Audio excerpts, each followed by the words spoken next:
कांदा भाव घसरल्याने शेतकरी आर्थिक मेटाकुटीस आलेले आहेत. दररोज कांदा भावाचे वाढेल अशी अपेक्षा होती. दररोज राज्यभर आंदोलन होतात, परंतु कुठल्याही प्रकारच्या आंदोलनाची दखल भारत सरकारकडून घेतली जात नाही आणि सरकारमार्फत रोज आश्वासनं दिली जातात.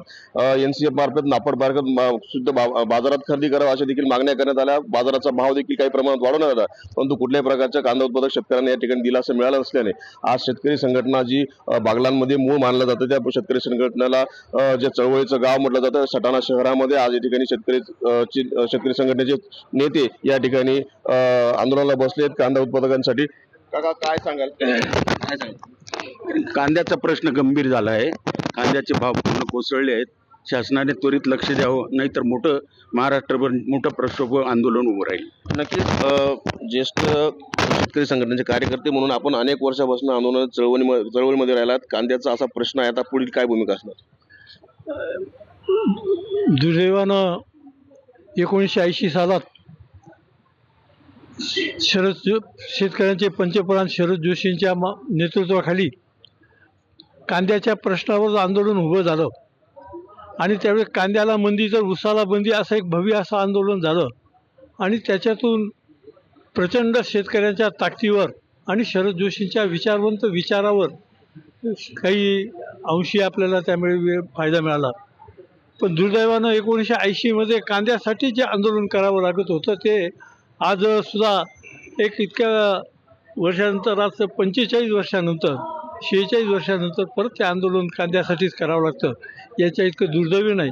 शासनानं याची तातडीनं दखल घ्यावी आणि केंद्र सरकारनं याच्यामध्ये शेतीमालाच्या याच्यासाठी हस्तक्षेप जे होतो आहे तो हस्तक्षेप फक्त थांबवावा, तर आपाप शेतकऱ्यांना त्याचं 2 पैसे मिळण्याची व्यवस्था. इतर देखील आंदोलक आहेत, आपण त्यांच्याशी बोलत.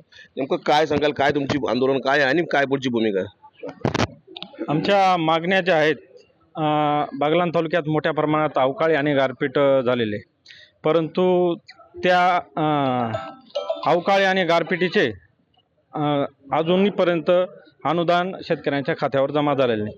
त्याच्यानंतर नाफेडने 3000 रुपये क्विंटलने बाजार समितीमध्ये कांदा खरेदी करावा, ही 2 नंबरची मागणी आहे. त्याच्यानंतर एक महत्त्वाची जी मागणी आहे, बागलाण तालुक्यात 18 पीक कापणी प्रयोग झालेले. आता हा पीक कापणी प्रयोग जो आहे पीक विम्यामध्ये सगळ्यात महत्त्वाचा मानला जातो. जे काही आधीचे 2-3 ट्रिगर होते ते केंद्र शासनाने बंद केले. फक्त हा एक ट्रिगर जो आहे तो ठेवलेला आहे शासनाने, तो म्हणजे पीक कापणी प्रयोगाचा.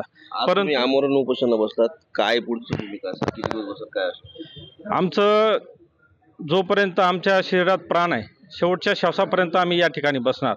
बाकी प्रशासनाने याची जर लवकर घेतली नाही, दखल लवकर घेतली नाही, तर मात्र इथून एक जणाचं शेवट जाईल. इथून कोणी हलणार नाही तोपर्यंत. नक्कीच धन्यवाद. ज्या पद्धतीने शेतकरी चळवळीचा आत्मा असलेल्या सटाणा शहरामध्ये आज कृषी उत्पन्न बाजार समितीमध्ये शेतकऱ्यांनी या ठिकाणी आमरण उपोषण सुरू केलं, नक्की शेतकऱ्यांना या आंदोलनाचा फायदा होतो का, सरकार दखल घेतं का, हे पाहणं महत्त्वाचं ठरणार आहे. मनोज शेवाळे, TN मराठी, बागलाण.